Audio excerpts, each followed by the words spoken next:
Budget आपके अगर मैं बात करूं आजादी के बाद पहली बार बजट पेश करने वाले कौन थे, तो के षणमुखम सेठी जो है आपके, वो आजादी के बाद पहली बार पेश किया। और गणतंत्र भारत की बात करूं आपसे, रिपब्लिक भारत की बात करूं, तो आपके वो जॉन मैथाई साहब जो है इन्होंने पेश किया। सर्वाधिक बार बात करूं आपसे, तो मोरारजी देसाई साहब ने सर्वाधिक बार पेश किया है। और अगर पहली बार महिला की बात करूं आपसे, तो पहली बार महिला जो है इंदिरा गांधी जी थी आपके। और पहली पूर्णकालिक वित्त मंत्री की बात करूं आपसे, तो वो निर्मला सीतारमण जी, आपको ध्यान रखना है, ठीक है। और अगर बजट की सबसे लंबी अवधि की बात की जाए, तो निर्मला जी ने पेश किया 2020 के अंदर सबसे लंबा बजट जो है पेश किया गया था ना, बजट 25-26 जो है। अगर इसकी बात की जाए आपसे, तो वित्त मंत्री निर्मला सीतारमण जी 8वीं बार बजट जो है वो पेश करती है इस बार आपके। और ध्यान रखना है जो आपके मोरारजी देसाई साहब उन्होंने आपके 10 बार बजट पेश किया था, ठीक है। और ये 1 फरवरी की तारीख को निर्मला सीतारमण जी के द्वारा पेश किया गया ना। अगर इसकी बात दोस्तों की जाए यहाँ पर जो विकसित भारत है आपके, उसका मतलब क्या है, तो उसका मतलब है गरीबी से मुक्ति करना और 100% स्कूली शिक्षा प्रदान करना, बेहतरीन सस्ती और सर्वसुलभ स्वास्थ्य सुविधाएं उपलब्ध करवाना, 100% कुशल कामगार जो है इनके लिए काम करना, आर्थिक गतिविधि में 70% महिलाओं की भागीदारी बनाना और food basket of the world Bharat को बनाना, ठीक है। मतलब कि गरीबी से मुक्ति पहला, सेकंड आपके क्वालिटी एजुकेशन, थर्ड जो है आपके हेल्थ सर्विसेज, फोर्थ है आपका स्किल्ड लेबर, पांचवा है महिलाओं की भागीदारी बढ़ाना और छठा है food basket of the world. ये विकसित भारत के अंदर आएगा, आपको ध्यान रखना है। ये 6 पॉइंट एग्जाम में आपसे पूछ सकता है। इसके बाद बात करूं दोस्तों आपसे यहाँ पर, तो जो बजट 25-26 है उसकी यात्रा के 4 इंजन है, एक उसका ईंधन है और एक उसका क्या मार्गदर्शन है और एक उसका गंतव्य है, ठीक है। हमें कहां तक पहुंचना है, हमें पहुंचना है विकसित भारत तक। कहां तक पहुंचना है हमको, विकसित भारत तक हमको पहुंचना है, ठीक है। अगला पॉइंट पूछूं आपसे, इसको पहुंचाने के लिए हमको मोटिवेट कौन करेगा, समावेशिता जो है वो हमारा मार्गदर्शक होने वाली है, ठीक है।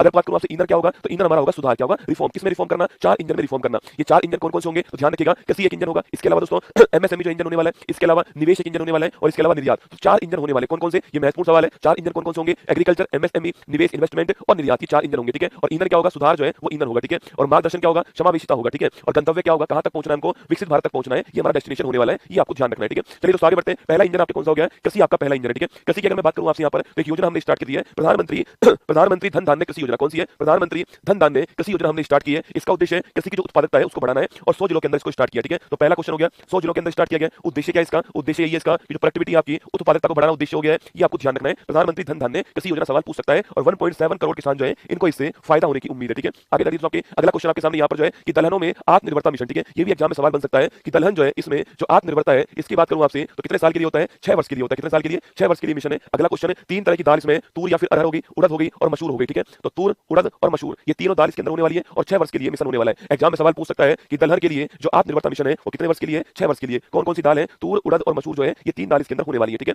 इसके बाद दोस्तों सब्जियों और फलों के लिए भी मिशन आपका स्टार्ट किया गया है। श्री अन्न मिलेट्स के लिए भी मिशन स्टार्ट किया गया है और 2023 को आप जानते हो श्री अन्न मोटा अनाज का वर्ष जो है वो भी घोषित किया गया था, ठीक है। आगे चलिएगा, बिहार में मखाना बोर्ड, ठीक है। मखाना बोर्ड कहां पर बनेगा, बिहार के अंदर बनेगा, लगाओ स्टार्ट, ठीक है। तो मखाना बोर्ड कहां बनेगा दोस्तों, बिहार में बनने वाला है। ये आपसे सवाल पूछ सकता है एग्जाम में, इसको ध्यान रखना है, ठीक है। तो बिहार में मखाना बोर्ड बनेगा, ध्यान रखिए ना। राष्ट्रीय उच्च पैदावार बीज मिशन जो है, जिनकी हाई यील्ड हो, हाई पैदावार हो, ऐसे मिशन भी आपके, ऐसे बीज भी तैयार किए जाएंगे। कपास उत्पादकता मिशन, ठीक है। देखो दाल के लिए मिशन कितने वर्ष का है, दाल के लिए मिशन 6 वर्ष का है, ठीक है। और कपास के लिए मिशन कितने वर्ष का है, कपास के लिए जो मिशन है आपके वो 5 वर्ष का है, ठीक है। बढ़िया क्वालिटी की कपास जो है इसका उत्पादन हो सके, जिससे हमारा सूती वस्त्र उद्योग जो है इसको बढ़ावा मिले, तो कपास के लिए मिशन कितने वर्ष का है, 5 वर्ष का। दाल के लिए मिशन कितने वर्ष का है, दाल के लिए 6 वर्ष का, ठीक है। तो दाल के लिए 6 वर्ष का है, कपास के लिए 5 वर्ष का मिशन आपको ध्यान रखना है, ठीक है। आगे देखिए, किसान क्रेडिट कार्ड दोस्तों, इसकी लिमिट को बढ़ा दिया गया है, ठीक है। पहले जो इसकी लिमिट थी ना वो थी 3 लाख रुपए, कितनी थी, पहले इसकी लिमिट थी 3 लाख रुपए। अब जो इसकी लिमिट है आपकी वो कितनी हो चुकी है, वो हो चुकी है 5 लाख रुपए, ठीक है। तो जो किसान क्रेडिट कार्ड है केसीसी जो है इसकी जो लिमिट है वो 3 लाख से कितनी हो चुकी है, 5 लाख रुपए हो चुकी है। महत्वपूर्ण क्वेश्चन है, इसको आपको ध्यान रखना है। केसीसी की लिमिट कितनी हो चुकी है, 3 लाख रुपए से बढ़ा करके 5 लाख रुपए हो चुकी है, ये आपको ध्यान रखना है, ठीक है। चलिए आगे बढ़ते हैं। नेक्स्ट क्वेश्चन, असम में यूरिया प्लांट दोस्तों ना, असम में कहां पर है, नामरूप के अंदर, ठीक है। तो असम में नामरूप के अंदर जो है एक यूरिया प्लांट जो है स्थापित किया जाएगा, लगाओ स्टार। महत्वपूर्ण क्वेश्चन है, देखो जितने भी क्वेश्चन लिखवा रहा हूं ना एग्जाम में निश्चित सवाल जो है कहीं ना कहीं बनेगा कि मखाना बोर्ड कहां पर, बिहार में। केसीसी की लिमिट कितनी हो चुकी है, 5 लाख हो चुकी है।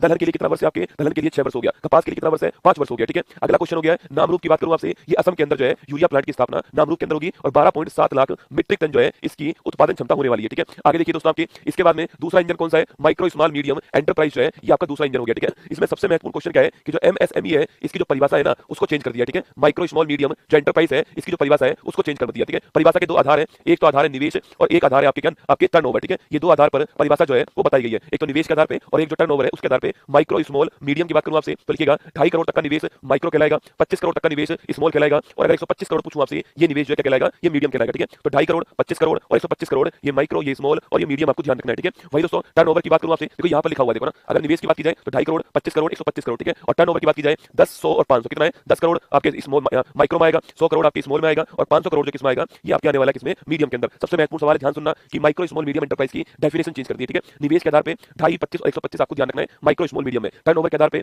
10, 100, 500 ये आपको ध्यान रखना है टर्नओवर के आधार पर माइक्रो स्मॉल मीडियम के अंदर, ठीक है। चलिए दोस्तों आगे बढ़ते हैं। नेक्स्ट क्वेश्चन आपके सामने एक इसके अलावा दोस्तों आपके जो हमारे माइक्रो जो आपकी इंडस्ट्रीज है, जो हमारे सूक्ष्म उद्यम होंगे, उनके लिए 5 लाख की सीमा वाला जो है एक क्रेडिट कार्ड लॉन्च किया है। अभी तक क्रेडिट कार्ड किसके पास होता है आपके? वो किसानों के पास होता है ना, केसीसी किसको बोलते हैं, ठीक है? उनको लोन चाहिए, वो लोन ले सकते हैं। अब जो माइक्रो स्मॉल जो आपके अब जो माइक्रो जो इंडस्ट्री वाले होंगे, सूक्ष्म उद्योग वाले जो होंगे आपके, उनके लिए भी 5 लाख रुपए का एक विशेष क्रेडिट कार्ड लॉन्च करा है। और ये क्रेडिट कार्ड कहां मिलेगा? ये क्रेडिट कार्ड जो है उद्यम पोर्टल पर मिलेगा। कहां मिलेगा? उद्यम पोर्टल के ऊपर मिलने वाला है, ठीक है? तो महत्वपूर्ण सवाल है, ध्यान रखना, उद्यम पोर्टल के ऊपर मिलेगा, 5 लाख की सीमा वाला होगा और सूक्ष्म उद्यमों के लिए इसको स्टार्ट किया गया, ठीक है? इसके बाद दोस्तों महत्वपूर्ण क्वेश्चन जो आपके कि राष्ट्रीय विनिर्माण मिशन किसके लिए? मैन्युफैक्चरिंग को बढ़ावा देने के लिए, मेक इन इंडिया को बढ़ावा देने के लिए, माइक्रो स्मॉल इंडस्ट्रीज को बढ़ावा देने के लिए नेशनल मैन्युफैक्चरिंग मिशन जो है स्टार्ट किया जाएगा। फुटवियर इंडस्ट्रीज के अंदर, खिलौना इंडस्ट्रीज के अंदर और खाद्य प्रसंस्करण जो है इसके लिए जो है ये स्टार्ट किया जाएगा, ठीक है? आगे देखिए दोस्तों, नेक्स्ट आपके तीसरा इंजन कौन सा? निवेश हो गया। पहला इंजन कृषि हो गया, दूसरा इंजन एमएसएमई हो गया, तीसरा इंजन निवेश हो गया और चौथा इंजन हो गया निर्यात। क्या हो गया? निर्यात, ठीक है? थर्ड जो इंजन है आपके अटल टिंकरिंग लैब। महत्वपूर्ण क्वेश्चन है, सवाल पूछूं आपसे कि अटल टिंकरिंग लैब दोस्तों आपके स्कूलों में बच्चों के अंदर साइंस के लिए, टेक्नोलॉजी के लिए, मैथमेटिक्स के लिए रुचि को बढ़ाने के लिए क्या है? अटल टिंकरिंग लैब जो है रिसर्च को बढ़ाने के लिए स्कूलों के अंदर स्टार्ट होगी और अगले 5 वर्षों में सरकारी स्कूलों में 50,000 अटल टिंकरिंग लैब जो है ये स्टार्ट होंगे ना। 5 वर्षों में 50,000 स्कूलों के अंदर, सरकारी स्कूलों के अंदर अटल टिंकरिंग लैब स्टार्ट की जाएंगी, आपको ध्यान रखना है, ठीक है? इसके बाद दोस्तों अगला पॉइंट आपके सामने भारतीय भाषा पुस्तक स्कीम की बात करूं, ठीक है? तो भारतीय भाषा पुस्तक स्कीम जो है बच्चों को अपनी लैंग्वेज में, अपनी लोकल लैंग्वेज के अंदर बच्चों को पढ़ने की सुविधा उपलब्ध हो, इसके लिए जो बुक है उन बुकों को लोकल भारतीय लैंग्वेज के अंदर जो है ट्रांसलेट किया जाएगा और ऑनलाइन आप उसको पढ़ सकते हो, ठीक है? तो स्कूल और उच्चतर शिक्षा के लिए भारतीय भाषाओं में डिजिटल रूप से पुस्तकें प्रदान करने के लिए भारतीय भाषा पुस्तक योजना जो है इसको स्टार्ट किया गया, आपको ध्यान रखना है, ठीक है? इसके बाद दोस्तों राष्ट्रीय कौशल उत्कृष्टता केंद्र ना स्किल डेवलपमेंट की जाएगी और 5 आपके होंगे 5 राष्ट्रीय कौशल उत्कृष्टता केंद्र जो है एक्सीलेंस सेंटर स्थापित होंगे। मेक फॉर इंडिया और मेक फॉर द वर्ल्ड किसके लिए होंगे? मेक फॉर इंडिया, इंडिया के लिए बनाओ, और मेक फॉर द वर्ल्ड उसको फिर विश्व में एक्सपोर्ट करो, ये आपको ध्यान रखना है, ठीक है? आगे देखिए दोस्तों, शिक्षा में क्या होगा आपके? शिक्षा में एआई को बढ़ावा देने के लिए एक्सीलेंस सेंटर बनेगा और 500 करोड़ रुपए जो है वो इसके लिए आपके आवंटित किए गए, ठीक है? 500 करोड़ रुपए जो है वो इसके लिए आवंटित किए गए। कैंसर पे दोस्तों इस बार खूब ध्यान दिया गया है, कैंसर की दवाएं सस्ती की गई आपके और हर जिला अस्पताल में एक डे केयर कैंसर हॉस्पिटल जो है वो स्टार्ट होगा। 3 वर्षों में आपके सभी जिला अस्पतालों के अंदर जो है कैंसर के इलाज के लिए, कैंसर की देखभाल के लिए डे केयर कैंसर सेंटर के अंदर जो है वो आपके स्थापित किया जाएगा, आपको ध्यान रखना है, ठीक है? इसके अलावा दोस्तों जल जीवन मिशन जो है आप सभी जानते हो 2019 में चालू हुआ था और 2024 में समाप्त होने वाला था। हर घर जल जो है ये इसका उद्देश्य था, लेकिन ये पूरा नहीं हो पाया। अब इसको एक्सटेंड कर दिया है 2028 तक, ठीक है? तो जल जीवन मिशन जो है इसको 2028 तक जो है एक्सटेंड कर दिया गया है, ये आपको ध्यान रखना है, ठीक है? महत्वपूर्ण क्वेश्चन है, जल जीवन मिशन को कब तक के लिए एक्सटेंड किया है? 2028 तक के लिए एक्सटेंड किया गया, ठीक है? वहीं दोस्तों समुद्रों के विकास के लिए एक सामुद्रिक विकास निधि जो है ये भी बनाई जाएगी। इसमें 49% पैसा कौन देने वाला है? गवर्नमेंट देने वाला है, ठीक है? गवर्नमेंट जो इसके अंदर सामुद्रिक विकास निधि के अंदर 49% पैसा जो है वो देगा, आपको ध्यान रखना है, ठीक है? इसके साथ दोस्तों उड़ान योजना, उड़े देश का आम नागरिक, इसके तहत जो है अगले 10 वर्षों में 120 नए गंतव्यों की खोज की जाएगी और वहां तक जो है कनेक्टिविटी आपकी स्थापित की जाएगी, ठीक है?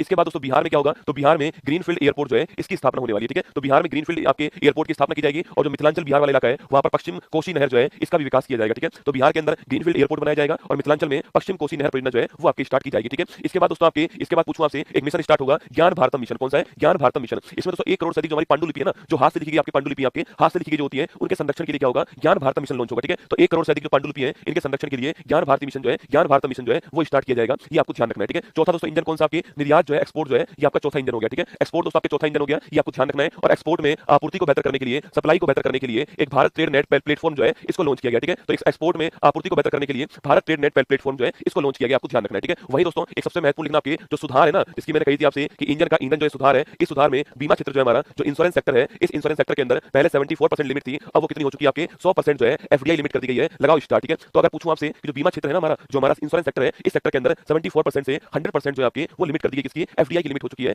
एफडीआई जो है फॉरेन डायरेक्ट इन्वेस्टमेंट जो है इसकी लिमिट हो चुकी है, ठीक है? तो आगे देखिए आपके ये वाला महत्वपूर्ण क्वेश्चन ध्यान रखना, बीमा क्षेत्र में 74% से 100% आपकी लिमिट को बढ़ा दिया गया, ठीक है? आगे देखिए नेक्स्ट क्वेश्चन दोस्तों आपके, अगर टैक्स रिफॉर्म की बात की जाए तो राजकोषीय घाटा की बात करूं आपसे, ये कितना रहने का अनुमान है? 4.8%, ठीक है? लगाओ स्टार। राजकोषीय घाटा जो है वो जीडीपी का 4.8% जो है रहने का अनुमान है। सवाल आपका एग्जाम बन सकता है दोस्तों ना कि राजकोषीय घाटा आपके, अच्छा राजकोषीय घाटा पूछूं आपसे दोस्तों आपके, ये अगले वर्ष की बात कर रहा है और आपके फिर क्या है? अगले जो आपके वर्ष है इसमें आपके 4.4% जो है ये भी रहने का अनुमान है, ठीक है? तो 24-25 की बात करूं आपसे, 24-25 के अंदर राजकोषीय घाटा आपके 4.8%, ठीक है? और 25-26 के अंदर जो है 4.4%। ये सवाल एग्जाम में पूछता है कि फिस्कल डेफिसिट आपके 24-25 में कितना रहेगा? 4.8% रहेगा और 25-26 में कितना रहेगा? 4.4% रहने वाला है, ये आपको ध्यान रखना है, ठीक है? वहीं दोस्तों अगर बात की जाए आपसे यहाँ पर जो है, अगर बात करूं आपसे यहाँ पर टैक्स की दोस्तों बात की जाए तो 36 जीवन रक्षक दवाओं पर जो टैक्स है उसको हटा लिया गया, जिसमें आपकी दुर्लभ रोग है, कैंसर है, गंभीर आपकी बीमारी है, ऐसी बीमारी शामिल है, उन पर जो टैक्स लगता था आपके इसमें आपको छूट मिलेगी, ठीक है? 36 जीवन रक्षक दवाओं के अंदर, ठीक है? इसके बाद दोस्तों आपके एक नया टैक्स क्या होगा? एक न्यू इनकम टैक्स रिजीम जो है, न्यू इनकम टैक्स बिल जो है वो पेश किया जाएगा। पहले इससे पहले 1961 का बिल था, अब नया बिल आपके आएगा और ये बिल भी पेश हो चुका है, ठीक है? अगला पॉइंट दोस्तों आपके टैक्स स्लैब जो है इसमें भारी चेंज किया गया है और टैक्स स्लैब के अंदर 12 लाख रुपए तक की जो राशि है इसको टैक्स फ्री कर दिया। कितना? 12 लाख तक की जो राशि है उसको टैक्स फ्री कर दिया है और 12 लाख से अगर आपकी ऊपर राशि होती है तो 0 से 4 लाख तक 0% टैक्स होगा, 4 से 8 लाख तक 5% टैक्स होगा, 8 से 12 लाख तक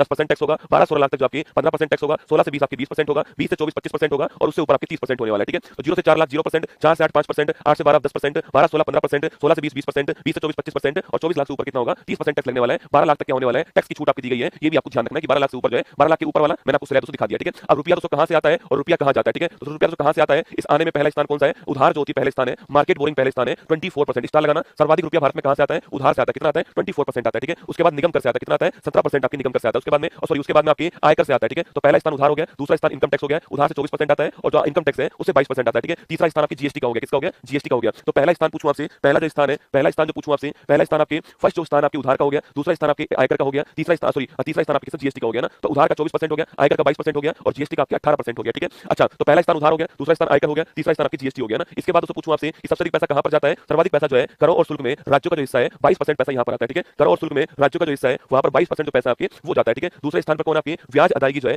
ब्याज अदायगी अगर पूछूं आपसे इंटरेस्ट पेमेंट जो है ये 20% पैसा आपको ध्यान रखना है, ठीक है। तो पहला स्थान किसका हो गया, कर और शुल्क में राज्यों का हिस्सा हो गया और दूसरा स्थान किसका हो गया, ब्याज अदायगी का हो गया, ठीक है। लास्ट पॉइंट देखिएगा दोस्तों, अगर बात की जाए आपसे कि डिफेंस की बात की जाए तो डिफेंस में सर्वाधिक पैसा खर्च होगा भारत की ओर से ना। सेकंड स्थान पर ग्रामीण विकास होगा, ठीक है। तीसरे स्थान पर गृह मंत्रालय होगा और चौथे स्थान पर कृषि और समृद्ध आपके एग्रीकल्चर होगा। तो पहले स्थान पर खर्चा करने के मामले में डिफेंस होगा, दूसरे ग्रामीण विकास होगा, तीसरे में गृह मंत्रालय होगा, चौथे पे आपके एग्रीकल्चर होगा, कृषि होगा। ये आपको ध्यान रखना है, ठीक है। कुछ रसगुल्ले दोस्तों ऐसे हैं जिनको पता है कि गायत्री मंत्र चल रहा है, मैं इसमें बीच में कोई भी जवाब नहीं दूंगा, पर फिर भी ढक्कन भाई साहब जो है लगातार कमेंट करेंगे, गुरुजी उत्कर्ष ऐप आपके नहीं चल रहा है, ये नहीं कर रहा है, वो नहीं कर रहा है, बफरिंग बीच में हो गई है। अरे मुझे पता है, सारी बातें मुझे पता है, पर गायत्री मंत्र में भविष्य के लिए आपके लिए बनवा रहा हूं इसको, भविष्य में सोचो। मैं आज जवाब दे रहा हूं आपको कि उत्कर्ष ऐप नहीं चल रहा है। अब जितनी भी क्लास में चलेगा उस समय ये चलेगा कि उत्कर्ष ऐप नहीं चल रहा, उत्कर्ष ऐप नहीं चल रहा है। अरे ढक्कन भाई साहब हो, गायत्री मंत्र के बाद कमेंट किया करो। मैं लाइव ही खड़ा हूं, तुमको लगता है मैं लाइव नहीं खड़ा हूं, मैं लाइव ही खड़ा हूं तुम्हारे सामने, लाइव ही तुमको पढ़ा रहा हूं रसगुल्लो। तो ये हमारा बजट जो था वो समाप्त यहां पर आपका होता है। आइए स्वागत है आप सभी का फुल पत्ती वाली क्लास के अंदर। प्रोमो आपके सामने चलेगा और फिर मैं आपके सामने दोबारा से करंट अफेयर्स की धज्जियां उड़ाने